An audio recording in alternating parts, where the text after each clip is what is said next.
मित्रांनो, सुप्रीम कोर्टाच्या निर्णयानंतर आता 6 गद्दार खासदार आणि बंडखोर खासदार यांना जबरदस्त धक्का बसलाय। सुप्रीम कोर्टामध्ये आज 6 बंडखोर खासदारांच्या दरम्यान महत्त्वाची सुनावणी पार पडली आणि पहिल्याच सुनावणीत उद्धव ठाकरेंचा दमदार विजय। मित्रांनो, दुसरीकडे उद्धव ठाकरे आणि एकनाथ शिंदे यांच्या पक्ष आणि चिन्हाची सुनावणी उद्या होणार असून त्याच्या अगोदरच आज महाराष्ट्रामध्ये सगळ्यात मोठा राजकीय पेचप्रसंग निर्माण होऊन उद्धव ठाकरेंचा मोठा विजय। शिवसेना शिंदे गटात गेलेल्या 6 खासदारांचं पक्षांतर आता पूर्णपणे धोक्यात। लोकसभा अध्यक्षांनी विलीनीकरणाला दिली नाही मंजुरी। सुप्रीम कोर्टात कपिल सिब्बल यांचा सगळ्यात मोठा युक्तिवाद आणि आता अखेर 6च्या 6 बंडखोर खासदार अपात्र। मित्रांनो, नेमकी अपडेट काय आहे, यामध्ये कोणकोणते खासदार होते, त्यांची नावांची यादी, ते कुठे आता होणार अपात्र, सविस्तरपणे अपडेट जाणून घेऊया। मित्रांनो, सध्या देश पातळीवरती खूप मोठा राजकीय पेचप्रसंग निर्माण झाला आहे। केंद्रात नरेंद्र मोदींची सत्ता पुढच्या काही दिवसात जाणार आणि त्या अगोदर महाराष्ट्रात उद्धव ठाकरेंच्या विरोधात केलेलं 6 बंडखोर खासदारांनी बंड यांना आता सगळ्यात मोठी चपराक मिळते। काल या बंडखोर गद्दार खासदारांनी देशाचे पंतप्रधान नरेंद्र मोदी यांची भेट घेत महाराष्ट्रात संदेश दिला की आमच्या पाठीमागे खूप मोठी ताकद आहे। मात्र उद्धव ठाकरेंनी दुसऱ्याच दिवशी म्हणजे आज केंद्र सरकारसह या 6 बंडखोर खासदारांसह एकनाथ शिंदे यांच्या शिवसेनेला जोरदार झटका दिला। तो असा मित्रांनो की 6च्या 6 खासदारांवरती आता अपात्रतेची टांगती तलवार असून 6च्या 6 खासदार आपली खासदारकी गमावून बसतायत। मित्रांनो, आज सुप्रीम कोर्टामध्ये कपिल सिब्बल यांनी त्यांची जबरदस्त युक्तिवाद करत 6 बंडखोर खासदारांवरती जोरदार धक्का दिला।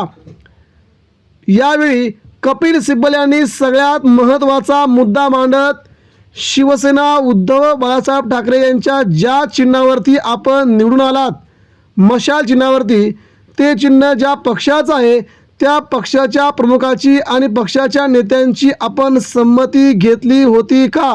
जेव्हा दुसऱ्या गटात आपण प्रवेश करता त्यावेळेस आपण संमती घेतली होती का? हा सगळ्यात मोठा युक्तिवाद करत आता सुप्रीम कोर्टाने थेट या 6 बंडखोर खासदारांना नोटिसा बजावल्या आहेत। मित्रांनो, या नोटिसेला उत्तर देताना या 6 खासदारांची आता पूर्ण गळचेपी, या 6 खासदारांना काहीच समजेनासं झालंय।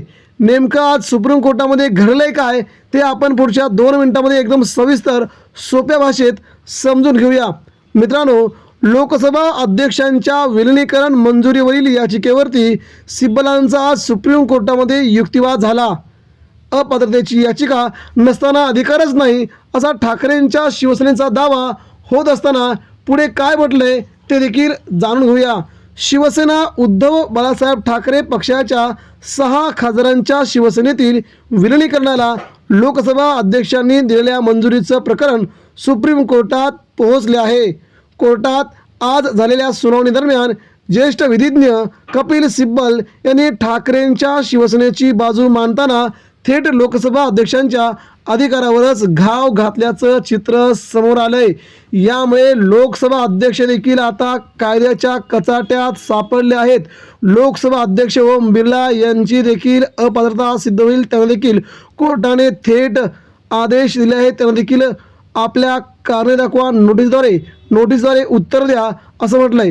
सुप्रीम कोर्टात न्यायमूर्ती PS नरसिंह आणि न्यायमूर्ती अलोक आराधे यांच्या खंडपीठासमोर झालेल्या सुनावणी दरम्यान सिब्बल यांच्यासह ज्येष्ठ विधिज्ञ देवदत्त कामत यांनी ठाकरेंच्या पक्षाची बाजू मांडली। खासदार अरविंद सावंत यांनी लोकसभा अध्यक्ष ओम बिर्ला यांच्या विलीनीकरणाला मंजुरी देण्याच्या निर्णयाला कोर्टात थेट आव्हान दिलं होतं। कोर्टाने 22 जुलै रोजी अध्यक्षांसह 6 खासदारांना नोटीस बजावली होती। कोर्टात सोमवारी लोकसभा अध्यक्षांच्या वतीनं विकल हजर न झाल्याने सुनावणी पुढे ढकलण्यात आल्याचं समजलं। मात्र त्या सुनावणीत काय घडलं, आता 2 आठवड्यांच्या आत या खासदारांना अपात्र करण्याचे आदेश द्यावेत असं कपिल सिब्बल यांनी स्पष्ट आपलं मत तिथे व्यक्त केलं आहे। सोमवारी काही मिनिटात कपिल सिब्बल यांनी कसं शिंदे सेनेला उघडं पाडलं ते बघूया। त्याआधी कपिल सिब्बल यांनी या प्रकरणी आम्हाला तातडीने दिलासा द्यावा अशी विनंती कोर्टाला केली. सुनावणी दरम्यान सिब्बल यांनी युक्तिवाद केला की खासदारांविरोधात अपात्रतेची याचिका दाखल केलेली नाही, त्यामुळे लोकसभा अध्यक्षांना विलिनीकरणाला मंजुरी देण्याचा निर्णय घेण्याचा अधिकार नाही. राज्यघटनेच्या 10व्या अनुसूची अंतर्गत अर्ज दाखल केला असेल तरच तो फेटाळण्यासाठी अध्यक्ष विलिनीकरणाला मंजुरी देऊ शकतात. अध्यक्षांना अमर्यादित अधिकार नसल्याचा युक्तिवाद करताना सिब्बल म्हणाले, सुप्रीम कोर्टाच्या विविध निकालानुसार लोकसभा अध्यक्ष 10व्या अनुसूचीतील परिच्छेद 4 अंतर्गत केवळ अपात्रतेच्या अर्जाला उत्तर म्हणून त्यावर निर्णय देऊ शकतात असे स्पष्ट झाले आहे. अध्यक्षांनी शिवसेना उद्धव बाळासाहेब ठाकरे पक्षाला बाजू मांडण्याची संधीही दिली नाही असा दावा सिब्बलांनी कोर्टात केला आहे. दरम्यान कोर्टाने अध्यक्षांचे वकील हजर झाले नसल्याने सुनावणी पुढे ढकलली. मात्र या सुनावणीत सध्या 6 खासदार ओमराजे निंबाळकर, संजय जाधव, संजय देशमुख, संजय पाटील, नागेश पाटील आष्टीकर, भाऊसाहेब वागचौरे यांच्या विलिनीकरणावरती अपात्रतेवरती सुप्रीम कोर्ट लवकरच एक नवीन मोहर देईल.